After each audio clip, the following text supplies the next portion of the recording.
Tense जानना बहुत ज़रूरी है। बिना टेंस की जानकारी के हम जो direct, indirect, active, passive, Hindi से अंग्रेजी, अंग्रेजी से हिंदी अनुवाद बनाने में असफल हो जाते हैं। यही कारण है कि विद्यार्थी जो है अंग्रेजी के विषय में अच्छी जानकारी नहीं रख पाते हैं। इसलिए सबसे पहले हमें टेंस की जानकारी बहुत ज़रूरी है, विशेष तौर से इंटरमीडिएट के लिए और हाई स्कूल के लिए। हाई स्कूल और हाई स्कूल से पहले के लिए जो पार्ट्स ऑफ स्पीच जो आता है वह जानेंगे पहले, लेकिन इंटरमीडिएट में टेंस जानना बहुत ज़रूरी है। टेंस नहीं जानेंगे तो आपका जो है इंग्लिश जानकारी लेने में असफलता महसूस होगा, टेंशन आपको आभास होगा। इसलिए हमें टेंस की अच्छी जानकारी ले लेने के बाद ही हमें नरेशन और वॉइस जो है अच्छी प्रकार से जानकारी होगी, अन्यथा नहीं होगी। इसलिए हम पहले टेंस आप लोग को बताना चाहते हैं। टेंस मीन्स होता है काल। टेंस आपके जो है टेंस 3 प्रकार के होते हैं: present tense, past tense, future tense. Number 1 present tense. Present tense को हिंदी में वर्तमान काल कहते हैं। क्या कहते हैं? वर्तमान काल। और इसका पहचान क्या है वर्तमान काल का?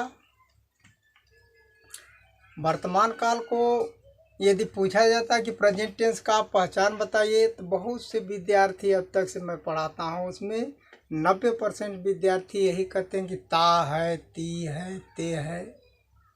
ये जो है प्रेजेंट टेंस का जो फाउंडेशन पहचान है, उसके जो भाग हैं उसके अंतर्गत जो प्रेजेंट इंडेफिनिट है, प्रेजेंट कंटिन्यूअस है, प्रेजेंट परफेक्ट है, उसमें का बताना शुरू कर देते हैं लोग। ये जो है पूरी जानकारी न होने के कारण ऐसा होता है।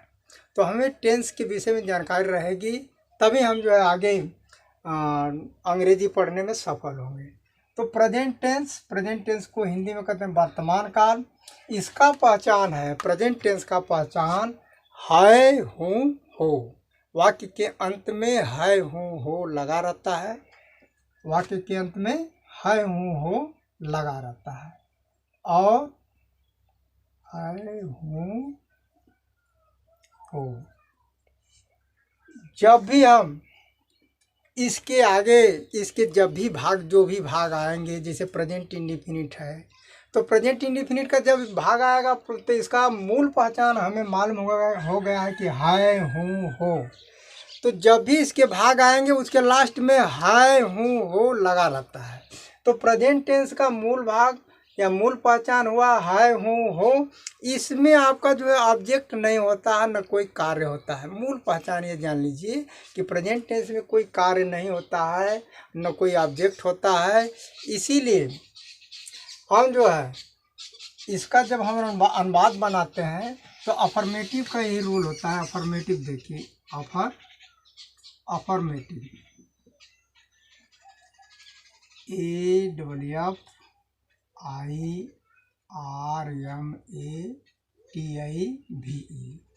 AFFIRMATIVE। अफर्मेटिव मीन्स होता है सकारात्मक। जब हम कोई कार्य करते हैं वो सकारात्मक कहलाता है। जो कार्य से हम नकार जाते हैं, जिस कार्य से, उसे नकारात्मक। जब कोई चीज़ हम पूछते हैं तो उसे प्रश्नवाचक कहते हैं। तो अफर्मेटिव को हम पॉजिटिव भी कहते हैं। तो अफर्मेटिव का रूल क्या होता है प्रेजेंट टेंस का? सबसे पहले सब्जेक्ट लिखते हैं। क्या लिखते हैं? सब्जेक्ट मीन्स होता है कर्ता। सब्जेक्ट मीन्स कर्ता प्लस लिंकिंग वर्ब। इसको जानने के लिए आप इसको लिख सकते हैं कहीं पर, जैसे जानने के लिए कि लिंकिंग वर्ब, इसका फुल फॉर्म है। जैसे वर्ब का मतलब होता है संयोजक क्रिया। जैसे आप कहते हैं कि हमारा बहुत उनसे अच्छा लिंक है, संपर्क है, तो ये लिंकिंग वर्ब है। अब कुछ विद्यार्थी सोच रहे हैं कि लिंकिंग वर्ब कहाँ रहता है, वो तो हेल्पिंग वर्ब रहता है। ये गलत बात है। प्रेजेंट टेंस में हेल्पिंग वर्ब रहता ही नहीं है। प्रेजेंट टेंस में आपका लिंकिंग वर्ब होता है, ये जोड़ने का कार्य करता है। लिंकिंग वर्ब के बाद आपका आता है कॉम्प्लीमेंट। कॉम्प्लीमेंट कॉम्प्लीमेंट माने होता है पूरक। कॉम्प्लीमेंट माने क्या होता है? पूरक। मिटाने वाला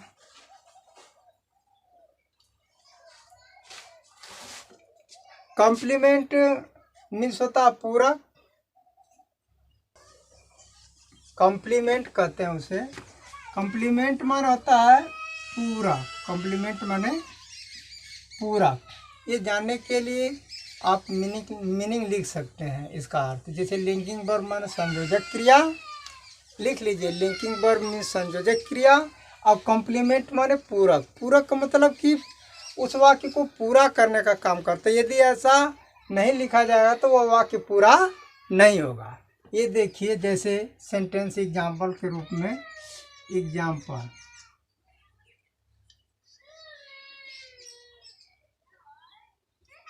में देखिए, जैसे हम लोग विद्यार्थी हैं। हम लोग विद्यार्थी हैं। हम लोग विद्यार्थी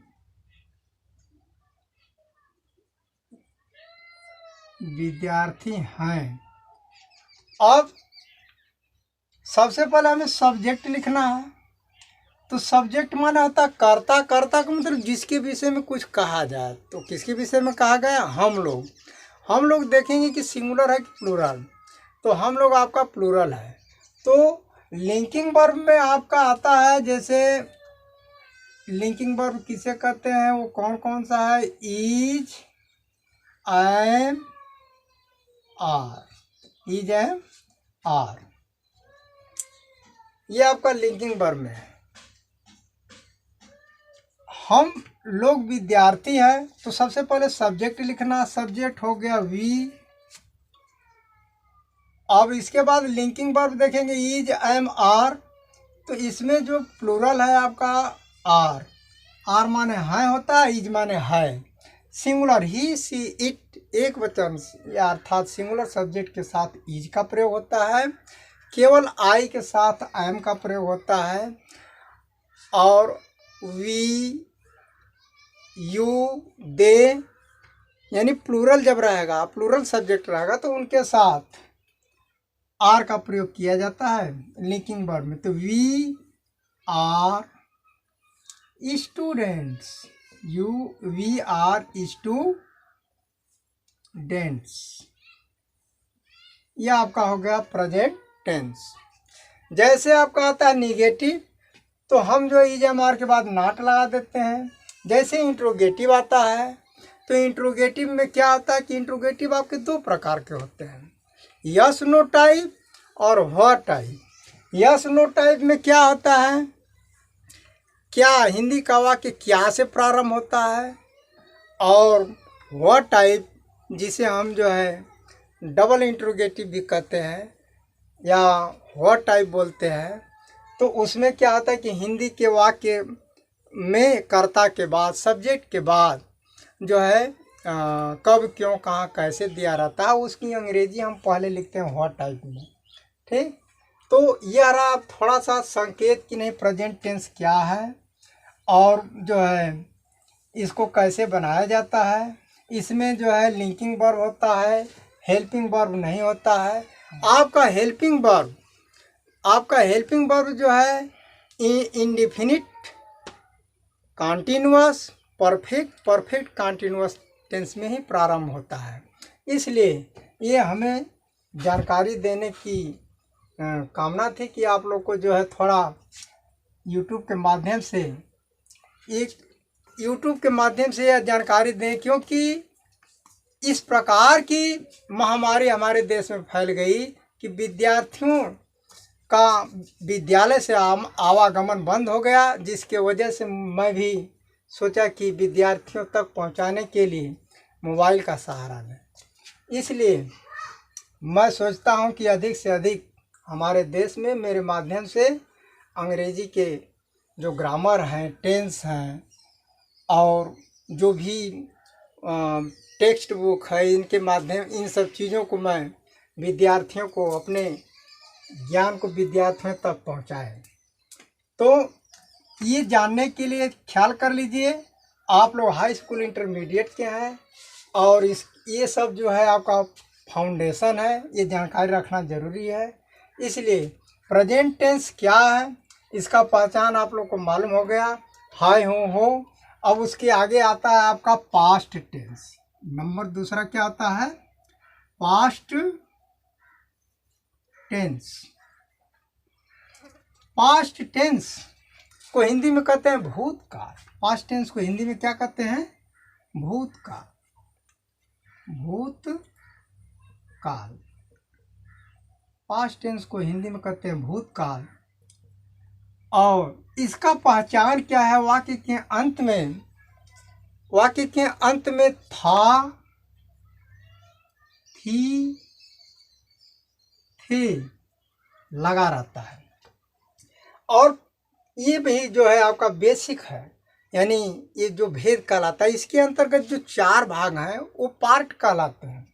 तो पास्ट टेंस का पहचान था, थी, थे, और जिसके अंतर्गत जब भी भाग आएंगे 4, इंडिफिनिट है, कॉन्टिन्यूस है, अर्थात कोई कहता है कि पास्ट टेंस के चारों भागों का नाम बताओ, तो आपको यह बताना होगा कि पास्ट इंडिफिनिट टेंस पहला भाग हो गया, दूसरा पास्ट कॉन्टिन्यूस टेंस, तीसरा पास्ट परफेक्ट टेंस, चौथा पास्ट परफेक्ट कॉन्टिन्यूस टेंस।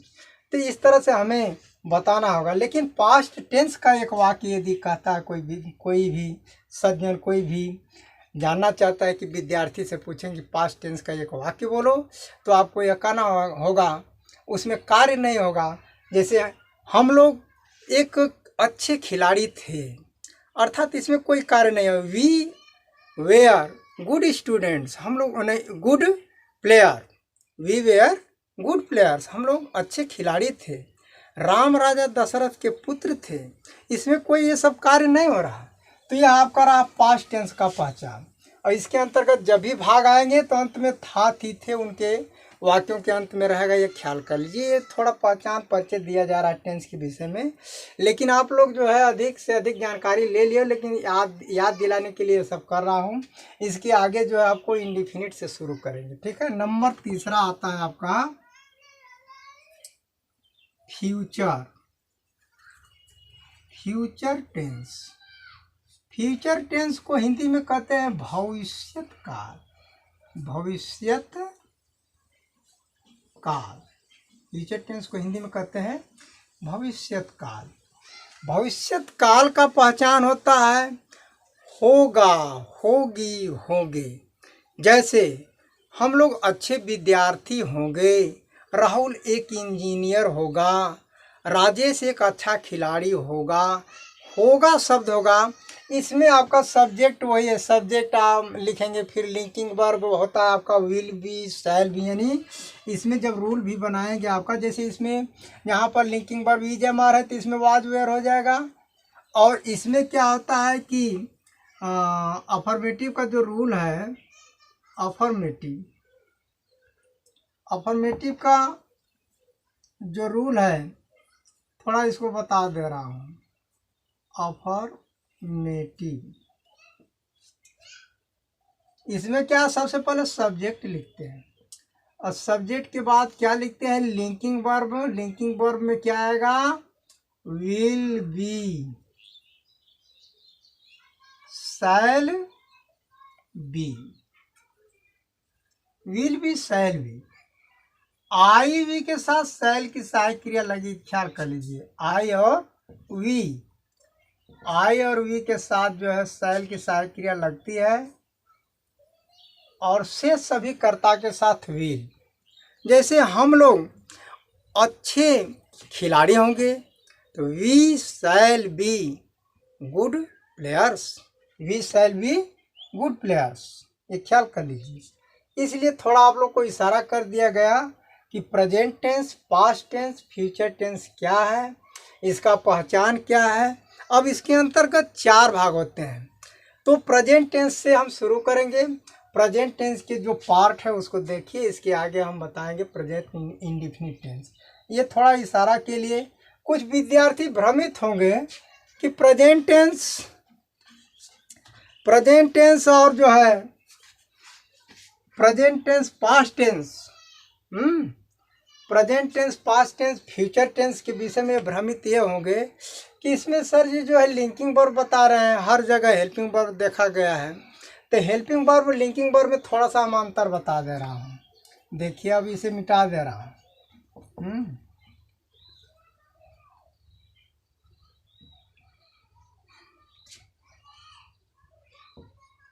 हाँ, जैसे एक वाक्य मैं बोल रहा हूँ प्रेजेंट कंटिन्यूअस टेंस का, वह विद्यालय जा रहा है। इसमें देखेंगे कि है दिया है लेकिन रहा है दिया है, यानी कार्य हो रहा है, यह प्रेजेंट कंटिन्यूअस टेंस का कहलाएगा। तो जब भी हम कहते हैं कि प्रेजेंट कंटिन्यूअस टेंस का आप जो है रूल बताइए, क्या अफर्मेटिव का रूल है, तो इसका रूल यही है कि सबसे पहले लिखा जाता है सब्जेक्ट के बाद लिखते हैं हेल्पिंग वर्ब। हेल्पिंग वर्ब में आपका आता है इज, एम, आर। इसके बाद आता है मेन वर्ब। मेन माने मुख्य और वर्ब माने क्रिया। मेन वर्ब का आपका आईएनजी फॉर्म कहें इसे या फोर्थ फॉर्म कहें, तो चौथा रूप, मेन वर्ब का चौथा रूप plus object plus other word,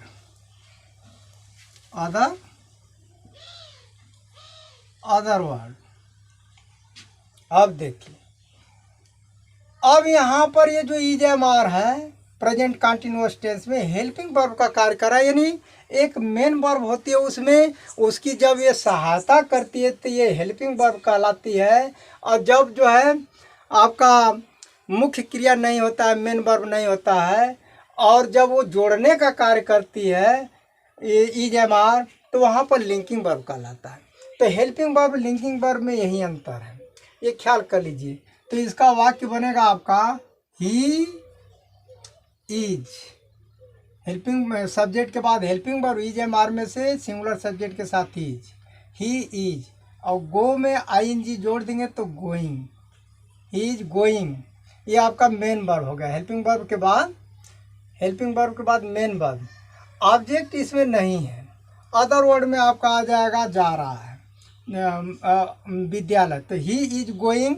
और जहाँ जाया जाता है उस स्थान से पहले हम टू लगाते हैं, ये ख्याल कर लीजिए कि स्थान से पहले टू लगाते हैं, तो to school, he is going to school, आपका ये सेंटेंस बना। तो यही इज एम आर इस वाक्य में हेल्पिंग वर्ब का कार्य कर रहा है, और यही is am are present tense में लिंकिंग वर्ब का कार्य कर रहा है। तो हेल्पिंग वर्ब और लिंकिंग वर्ब में आपको अंतर मालूम हो गया होगा। अब कोई कहता है कि Rajesh is a carpenter, Rajesh एक बढ़ई है। यदि कोई पूछता है कि इससे यह किस टेंस का जो है सेंटेंस है आप बताइए, तो अधिकतर विद्यार्थी यही कहते हैं या अधिकतर लोग यही कहते हैं कि राजेश इज ए कारपेंटर, यानी राजेश एक बढ़ई है। तो इज एम आर देखते हैं, कहते हैं कि ये तो प्रेजेंट कंटिन्यूअस टेंस का है। बहुत बड़ी भूल होती है कि प्रेजेंट कंटिन्यूअस टेंस जब होता है तो उसमें आपका मेन वर्ब होता है, जबकि इज एम आर दिया है इसमें मुख्य क्रिया नहीं है, तो कहिए कि आपका प्रेजेंट टेंस का, न कि प्रेजेंट कंटिन्यूअस टेंस का। तो अब अपने विषय पर आ जाइए। लिंकिंग वर्ब हेल्पिंग वर्ब में आपको अंतर मालूम हो गया। अब हम बताना चाहते हैं प्रेजेंट टेंस के भाग। प्रेजेंट टेंस के भाग अधिकतर क्या करते हैं, अध्यापक की जो है इंडिफिनिट से ही शुरू कर देते हैं। इंडिफिनिट से शुरू करते हैं, विद्यार्थियों को फाउंडेशन जो बेसिक टेंस की जो पहचान है, जानकारी है, वो नहीं देते हैं। और अधिकतर जो है आपके प्रकाशन वाले भी यही ऐसे ही छापते हैं, तो विद्यार्थियों को मालूम नहीं होता कि प्रेजेंट टेंस का क्या पहचान है। यदि उनके जो है पिता का नाम पूछा जाता है तो पुत्र का नाम बताना शुरू कर देते हैं, यानी उसके भाग को बताना शुरू कर देते हैं कि ता है, ती है, ते है। और जबकि मैं पूछा जाता है कि आप जब प्रेजेंट टेंस का पहचान बताइए, हिंदी में क्या होता है, अंग्रेजी में क्या होता है, तो वो ऐसे ही करना शुरू कर देते हैं। तो ऐसा नहीं करना चाहिए, थोड़ा ध्यान दीजिए। अच्छी प्रकार से यदि जानकारी हो गई, जिस विद्यार्थी को टेंस मालूम हो गया उसके हाथ में जो है direct, indirect, active, passive, Hindi से अंग्रेजी, अंग्रेजी से हिंदी, यदि आप मीनिंग जानते हैं तो अर्थ निकाल लेंगे। इसमें किसी को कोई पूछने की ज़रूरत नहीं पड़ेगी। मैं आपको जो है थोड़ा प्रेजेंट टेंस के जो भाग हैं उसके विषय में बताना चाहता हूँ। देखिए, parts of present tense, parts of present tense. Parts माने होता है भाग, प्रेजेंट टेंस माने वर्तमान काल। मीनिंग याद कर जाइए, वर्तमान काल के भाग। प्रत्येक जो टेंस मूल हैं, present tense, past tense, future tense, तीनों में आपका 4 मिलेंगे। Indefinite 1, continuous 2, perfect 3, perfect continuous 4। तो आप ख्याल कर लीजिए, यदि कोई कहता है कि प्रेजेंट टेंस के भागों का नाम बताओ, तो पहला बताएंगे कि प्रेजेंट इंडिफिनिट टेंस, नंबर 1। हाँ, पहले देख लीजिए, ये गलत है। इसके 4 भाग होते हैं, इसके 4 भाग होते हैं। Number 1, present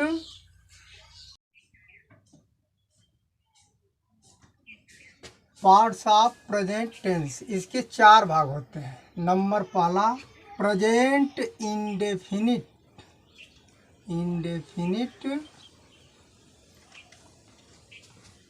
tense. Indefinite means होता अनिश्चित, इंडेफिनिट मीन्स होता है अनिश्चित, और प्रेजेंट माने वर्तमान, टेंस माने काल। इसका मीनिंग जानना जरूरी है पहचान के लिए।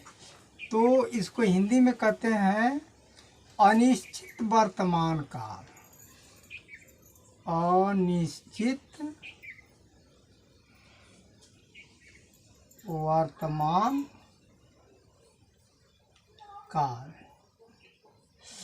देखिए, अनिश्चित वर्तमान काल को अब कोई पूछता है प्रेजेंट इंडिफिनिट का पहचान बताएं, तो थोड़ा पहचान के विषय में जानकारी रख लीजिए, फिर विस्तृत बताएंगे। तो प्रेजेंट इंडिफिनिट टेंस का पहचान वाक्य के अंत में ता है, ती है, ते है लगा रहता है। क्या लगा रहता है जानने के लिए थोड़ा इशारा से लिख लें अपना। ता है, ती है, ते है। यानी कोई पूछता है कि प्रेजेंट इंडिफिनिट टेंस का पहचान बताएं, तो यही कहेंगे वाक्य के अंत में क्रिया के साथ ता है, ती है, ते हैं लगा रहता है। दूसरा भाग है आपका present continuous, present continuous tense. Continuous means होता है जारी, लगातार, अपूर्ण। तो हम इसका हिंदी में कहेंगे कि इसको हिंदी में कहेंगे कि अपूर्ण वर्तमान, अपूर्ण वर्तमान काल, अपूर्ण वर्तमान काल। इसका पहचान होता है वाक्य के अंत में क्रिया के साथ रहा है, रही है, रहे। यानी पढ़ने से हमें यह मालूम होगा, यह भाव प्रकट करेगा कि वाक्य पढ़ने से यह मालूम होगा कि कार्य चल रहा है, अभी पूरा नहीं हुआ है। इसलिए हम इस टेंस को कहते हैं, यानी प्रेजेंट कॉन्टिन्यूअस टेंस को कहते हैं अपूर्ण वर्तमान काल। जैसे पहचान में देखेंगे, रहा है, रही है, रहे हैं।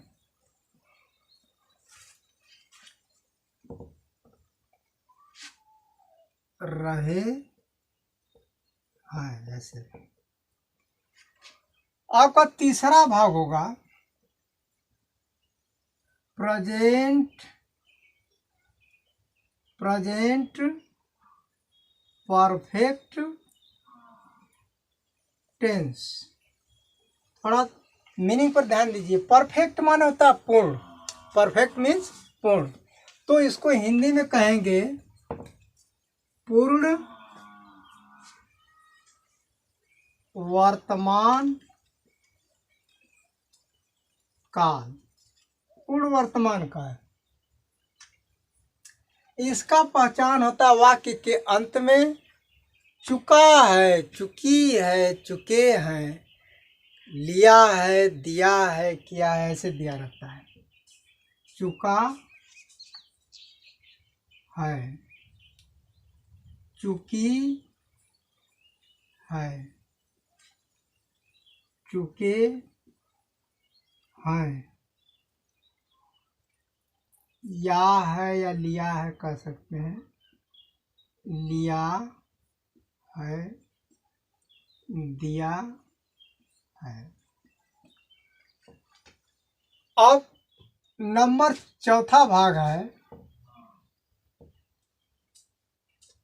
हाँ, चौथा भाग है आपका प्रेजेंट परफेक्ट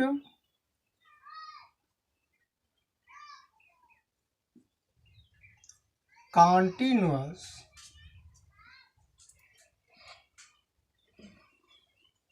टेंस। देखिए अब दोनों शामिल है, कॉन्टिन्यूअस और परफेक्ट। तो परफेक्ट माने बता दिया गया कि पूर्ण, और कॉन्टिन्यूअस माने अपूर्ण। तो जब भी हम ऐसे वाक्य को पाएंगे प्रेजेंट परफेक्ट कॉन्टिन्यूअस टेंस, तो इसमें यह हमें अर्थ या भाव प्रकट करेगा कि कुछ कार्य पूरा हो गया है और कुछ अभी बाकी है।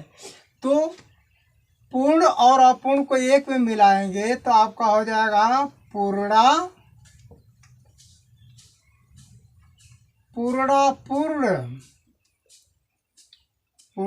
वर्तमान काल।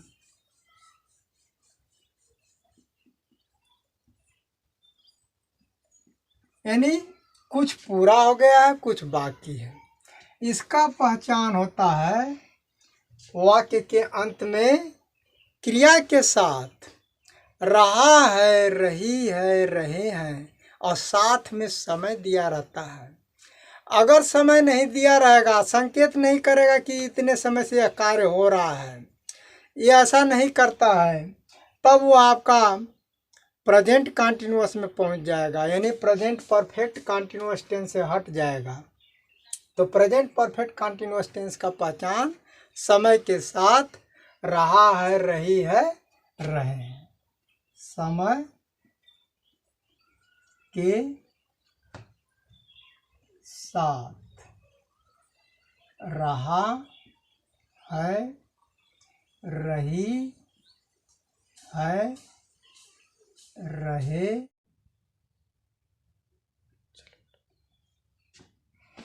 तो प्रेजेंट परफेक्ट कॉन्टिन्यूअस टेंस का पहचान हो गया रहा है, रही है, रहे हैं, साथ में समय दिया रहता है। इसी तरह से कोई पूछता है पास्ट टेंस का जो है चारों भागों का नाम बताइए, तो जहाँ पर है आ रहा है सब, वहाँ पर था थी थे आएगा। जैसे ता था ती थी पास्ट कॉन्टिन्यूअस टेंस का, और पास्ट इंडिफिनिट टेंस का रहा था, रही थी पास्ट कॉन्टिन्यूअस। ऐसे ही क्रम से ये चलता रहेगा।